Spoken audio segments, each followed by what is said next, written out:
Welcome to another edition of G-Rated. I'm Gerald Bourguet here with Leah and Merrall. 2 for 2 on the G-Rated segment since we've rebranded. This is exciting.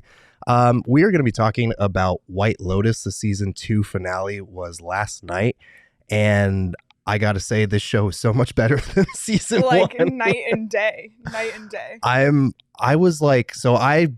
started watching season 2 first, and my fiance had watched season 1, and she was like, "Don't even watch season 1. It wasn't great." And I went against her better advice and watched it. And I was like, this is terrible. Is season 2 going to be good? And it was actually really, really great. And I loved the way that it wrapped up. What were your just overall thoughts on it? Well, I totally agree with you. I didn't love season 1, and I felt like there was a lot of love for it online, which is why I ended up watching it, and to the point that I didn't even want to watch season 2. Yeah. But just, the internet sucked me in. I was like, I have to, I have to be up to date on the memes and whatever. Yes. And I'm so glad I did. I'm so glad I gave it a chance because I just felt like the cast, and this is not to take away from the cast in season 1 and the acting, but just everything was just made so much more sense. Like everything was more clear cut in a way. There were actually more likable characters on this season. I felt like that's something that last season lacked. Was you hated them all. Yeah, like you really hated them all. And this season, you even the characters you hated, you still kind of liked. It was a lot more complex in that way. So yeah, absolutely. And I mean, obviously I'm a little bit biased as an Italian, so moving it to Sicily was nice. Not that you can go wrong with Hawaii, but amazing. Like moving it to Sicily, it was beautiful scenery there. But let's dive into the actual finale. Biggest winner of the season 2 finale in your book? Lucia and Mia. Yes. 100%. 1,000,000%. They came out on top, and I was stressed because they set up for somebody being dead, and if you and spoilers for season 1, but if you watched last season, all of the people who lost out were the people who are subservient to all the rich people. So I was very concerned all season long that people like Lucia and Mia, who were didn't have the money and the financial resources, I thought they would be the ones to die, possibly. Right. So for them to not only walk away, but for her to have successfully scammed Alby, for Mia to have used her, whatever advantages she used to get that piano job, they nailed it. They crushed it. They did. Like they are absolutely my biggest winners as well. I loved the way that I felt bad for Alby because he was like a well-meaning guy, but also at the same time, like Lucia fucking won. Like she was phenomenal all season. And you're right, because of the themes of kind of classism from season 1, I was worried, like, okay, they said there's like multiple dead bodies. Yeah. And I was like, man, they're not going to kill like the sex workers of the season. Like that would have been a rough message. So I was very glad that not only did they survive, but they both got exactly what they wanted from the very beginning.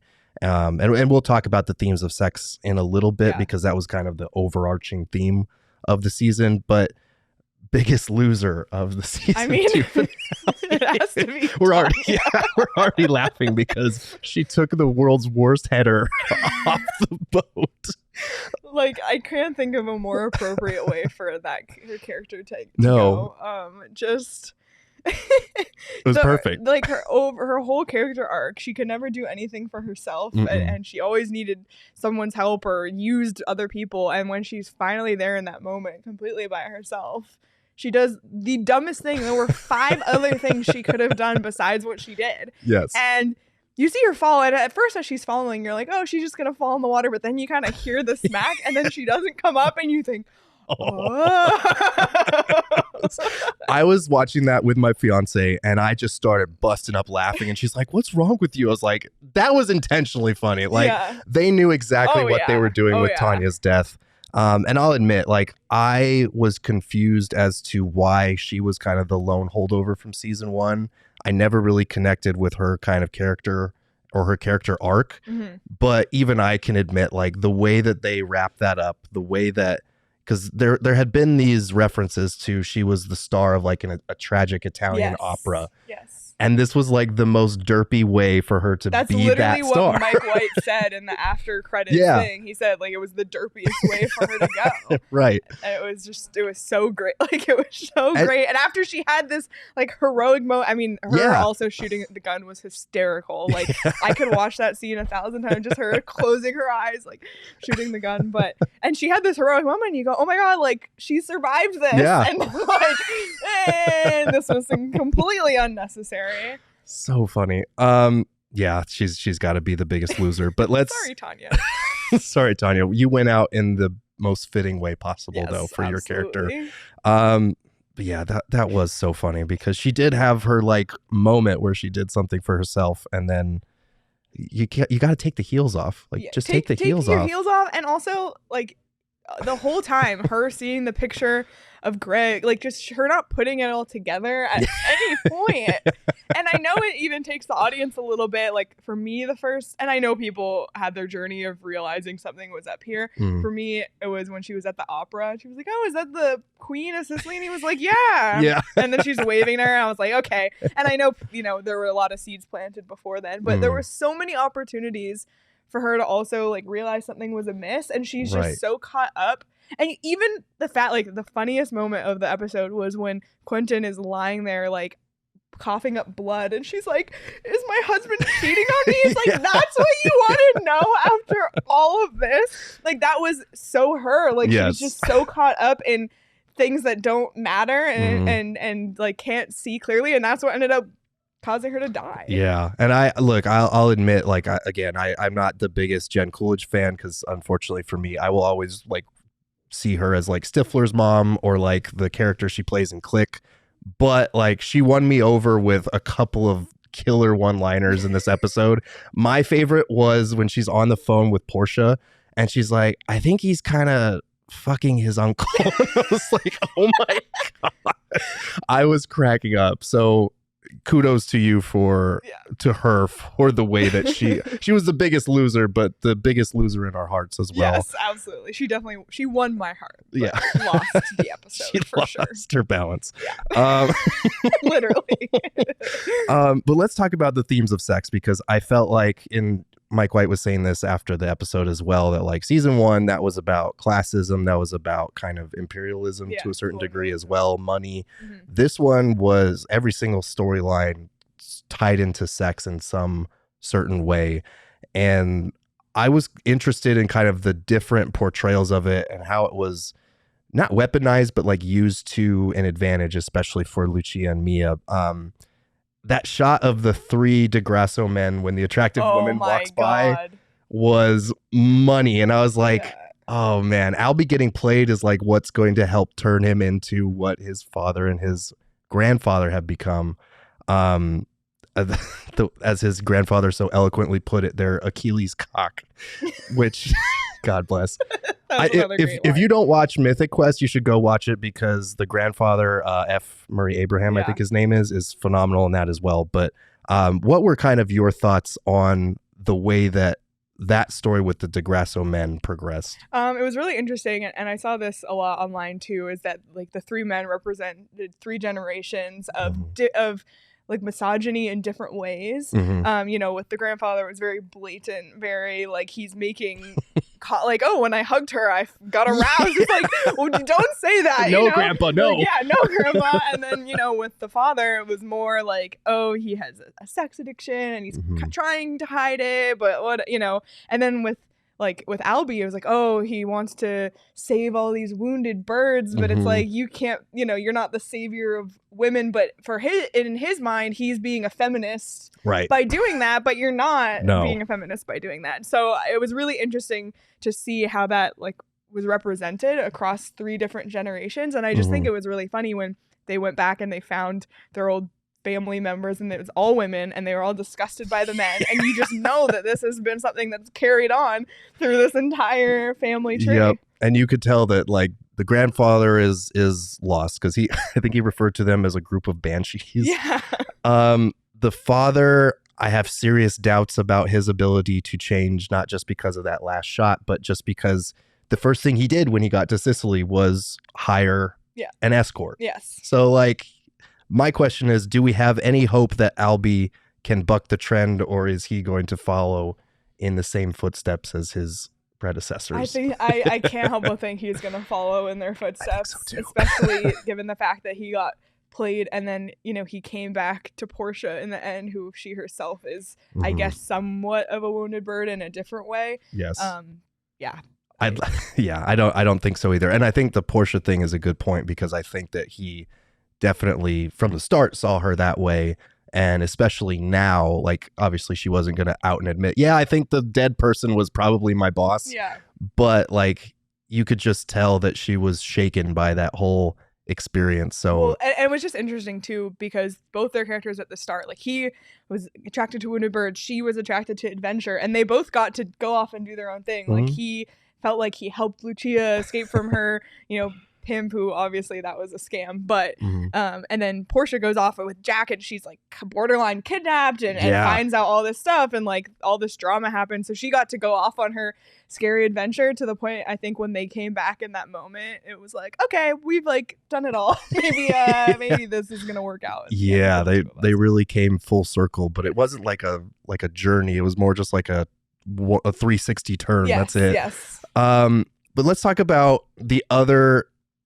You can't call them a throuple because there's 4 of them, but the most awkward breakfast and lunch interactions I've ever seen in my life. First of all, Gerald, can we just address something? Like, you're in Italy. Why are you eating at the hotel bar and restaurant every night? Every meal. What? Like, go out. You're in Italy. Go somewhere else. That was like the one thing about this whole season that drove me nuts, because I was like, there's absolutely no way. Yeah, should do that. That was brutal. That hurt me as an Italian, but. There was an interesting dynamic between the 4 of them, as far as like Cameron obviously being a rich tech whatever who's cheating on his wife regularly, Daphne and how she copes with that by doing the same thing, and that speech by Daphne down by the pool when she kind of internalizes that Cameron's cheating on her, gosh, like processes it and then decides, okay, here's what I'm gonna do about it. Was so that was brilliant acting on her part. But what did you think about that whole journey? Because it started off as, Ethan and Harper. Harper are the stable couple, and by the end of it, they're kind of in a very similar spot to where Cameron and Daphne are. Yeah, it was really interesting because Cameron and Daphne, like you said, they're cheating on each other. There's not a lot of trust in that sense, but there's trust in every other sense, and in terms of like their sex life, it like keeps it alive, and they have this chemistry as a couple, whereas Harper and Ethan come in and they're 100% honest with each other all the time, which, from the outside, it's like, great, you're honest, there's nothing to hide, but like they were so cold toward each other, like they had no sexual energy, sexual chemistry, and you're thinking, this is like a married couple on a vacation in Italy, right? And it was really funny, like before the season finale, someone said like the most shocking thing that could happen this season is Ethan and Harper having sex. And then they ended up doing it, and their journey as a couple was both of them kind of experiencing that, I don't want to call it like thrill of cheating, but that finally having that dishonesty. And we don't know what happened with Ethan and Daphne on that island. We know at the very least Harper and Cameron kissed. We don't, maybe more, but they both experienced that, and that kind of like ignited their sexual attraction to each other as well. And I just thought that was really interesting that they came to that place in the end, because like maybe it damaged the good, like some good parts of their relationship, which is like the honest part, but it also elevated some other parts that were missing. It did. And I love that it kind of operated with that ambiguity of, okay, we don't know if Cameron and Harper actually had sex or if it was just a kiss like she said. Ethan seemed very convinced that more happened because of the time that was lost and whatnot. We can kind of read between the lines as far as what happened on that little island, which apparently you can just walk to a little island, which is really cool. Like, that's why weren't they doing this again? You're spending all your time at the hotel and you don't walk to this little island. That's right. Anyway, suspension of disbelief. Yeah, but it was kind of the spark that they needed, as terrible as that is for them. Yeah, this is not translating to real life advice, but for these characters. This is not how it should work at all, but it kind of was, and fascinating. It reignited kind of Ethan's desire for his wife, and just kind of that I don't want to say machismo, but I don't know. It was very interesting to me the way that their journey actually did go somewhere. Like that was not just a spinning in one spot. Let's talk about the hotel lady because Valentina? Yes, Valentina, because she also, not to the degree of Alby, but like sex was kind of put the wool over her eyes a little bit. Yeah. First of all, I thought it was really interesting to see power dynamics with sex play out between women. Mm-hmm. We're so used to the trope of the man, and we saw it with the piano player and Mia, but right. Valentina like having a crush on Isabella and like punishing Rocco and all this stuff, and how like it would, watching her like hit on Isabella was so cringy because it's just like a gross guy, like just not leaving someone alone, and Isabella was just so innocent. And then to see then Mia like kind of use her for sex to get what she wanted. It was just such an interesting dynamic just to see play out between two women, because it's just something you don't ever see. Right. But obviously, like, she had that same, thing that a powerful man, or like a man spited, or a man who, maybe doesn't have a good sex life, which obviously you learn that she's never been with a woman. So like a lot of it stems from that.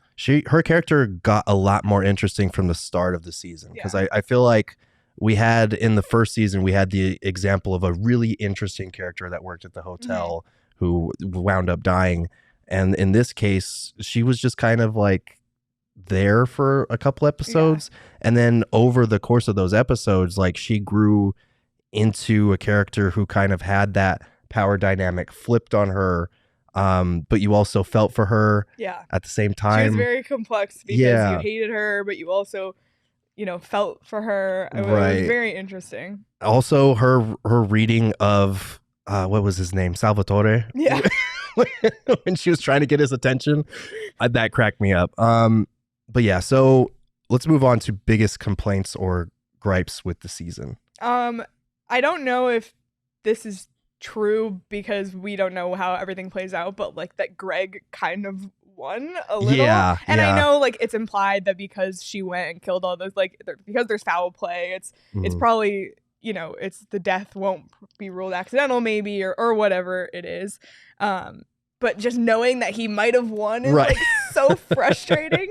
And I think too, like my initial reaction watching the finale was, both seasons start, someone dies. And in this one, you heard it was multiple people. So I was thinking, oh my gosh, like who gets murdered for what? And when Cameron and Ethan were fighting in the water, like you're thinking, oh my God, and all this stuff. And the grandpa kept falling and hitting his head. So I was like, is he one of the dead people? Because he just like accidentally died, like this whole thing. So for it to just end up being, and I know she shot a bunch of people and those were the bodies, but like for the big death, the one that Daphne discovers, just to be like a stupid accidental death, I was like, it took me a minute to process that that was the penultimate, like, because you automatically assume it's a murder, but it actually wasn't. No. I mean, obviously the boat deaths were, but not like, not the hotel guest. And I think because when I watched season 1, I think the mystery of who died and the kind of tragic nature of who it was that died was a little bit different. So coming into this season, as soon as they said multiple bodies, it kind of, I don't want to say it lost me, but I kind of cared less about the mystery of who died and more about how we get to that point. Like this show is not a mystery in nature. It's not like one of those intense, like whodunit kind of thriller type shows. So I kind of like that they flipped it a little bit on its head as far as like, it was Tanya, and also she slipped and fell off a boat, and that's how she died when she was so worried about. And also like it kind of, again, they did a good job of her journey coming full circle, because in season 1 it was all about her difficulty of like spreading her mother's ashes in the ocean. She was talking about how her mother loved the ocean and she winds up dying in the ocean. But yeah, my biggest gripes were the kind of the stuff with the piano player. Honestly, a lot of that just felt a little forced until they brought Valentina into it and kind of showed the dichotomy there. Also, like, I'll be honest, until this episode, I didn't understand why Tanya was the one holdover from season 1. Yeah. Like her character just kind of, like, I don't want to say she plays the same character in everything, but it kind of comes off that way sometimes. And I just wasn't that invested in that plot until it like heated up in a hurry. I actually I felt so much anxiety the more Jack, like when Porsche's phone goes missing and then he's in on it, and like my heart rate was definitely elevated for a good portion of that episode. So you're right. And then my other complaint, I've already said it, is just that the unrealistic aspect that they were eating at the hotel every single night. You're in Italy. Go to a restaurant. And I know they did that for, the plot and having all the characters in one place, but oh my God, I was like, there's no way. There's absolutely no way. Oh man. Well, do you have anything else that you would like to say before we get to our final scores, especially about the differences between season 2 and season 1? Because I was kind of flabbergasted at how superior this season was, at least to me, than season 1. Yeah, I mean, I feel like I've said all my thoughts, but you're so right, and I think it just comes back again to the likability of the characters. I felt like every character group had a journey from start to finish that had like an ending. And one more note I didn't mention is when Tanya said like to Porsche, I see a lot of myself in you, and then at the end you see Porsche with the headscarf and the sunglasses, and you kind of start to see her like almost take a step to becoming Tanya in a way, minus obviously like the whole money aspect and that part of it, but in Porsche just like being very conflict avoidant, like not really caring about what happens to her she finds out, oh my God, like this is probably Tanya, but she's just like, okay, I'm just not gonna say anything. And it goes to Tanya from season 1 where she had a moment of like wanting to help open a wellness center or whatever it was, and then she was like, oh, never mind, what that sort of thing. So like I thought it was really interesting to see Porsche take that step. Porsche was a very interesting character and a very amazing actress, but like a very unlikable character in a lot of ways. So I thought that was interesting. No, that's a good point, because I didn't even pick up on. I noticed the clothing, and people have been bagging on her clothing all season long. Yeah. But that was interesting to see kind of that transformation now that you mention it. Yeah. Final score out of 10 for season 2. You go first. I'm going to give it an 8. Okay. Like I thought it was very good. I think there are still some things that I thought this season did a much better job than season 1 of giving characters fuller arcs instead of just a select few. And like you said, making them more likable. I was entertained on a week-to-week basis, which I cannot say for season 1. So I'm going to go an 8. Okay. I was thinking in the 8, but I'm going to just say 7.5 just because like there's so many amazing shows out there. And as far as in comparison to some of my other favorite shows, like but as far as it goes for versus season 1, it was far superior, and I highly recommend anyone watch it. And you don't even really need to watch season 1 to watch season 2, because they are completely separate stories. They are characters minus Tanya, but you kind of get a sense of Tanya's background before. Right. You don't need to watch season 1 to know who Tanya is and what she's all about. So that's going to do it for us here at The Latest G-Rated. She is Leah Merrall. You can follow her on Twitter at Leah Merrall, and you can follow me at Gerald Bourguet. Thanks for tuning in. Until next time, keep on watching those shows.